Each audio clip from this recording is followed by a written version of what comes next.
how to use a thin guitar pick. Now, I know a lot of you don't like thin guitar picks, but I believe that's because you don't know how to use them. So this guitar pick here is the 0.5 Flow by Tortex. And yes, I get it. Before I used this pick, I used to think it was criminally thin as well. Surely having something like this Jazz 3 would be more sensible to shred with, right? They're both just as good, and I'm going to show you why. So a lot of you guys out there have these thin picks and you associate with chords and not having the control because it's too flexible. And it's all because you're not holding it right. How you hold your pick and where you hold it is really going to change the flexion of like any pick you use. Now, to demonstrate my point, I'm going to hold my pick like this. So you can see I'm holding about 50% of it and there is plenty of flexion. Now, if I reduce that to about, what, 80%? So there's only about 20% of the pick left.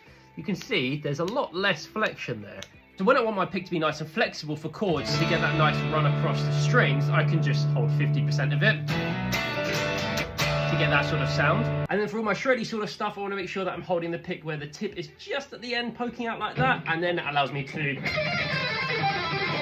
do all that sort of shreddy stuff. Now, all of that being said, that does not dismiss the thick pick, okay? The thick pick has its own use. But generally, for pure versatility, the thin pick, the 0.5 and the 0.5 Flow in particular, is my favorite pick. So hopefully that's given you a better understanding of how to use the thin pick. It's always got a lot of bad light on it, so, you know, give it a try if you haven't done already.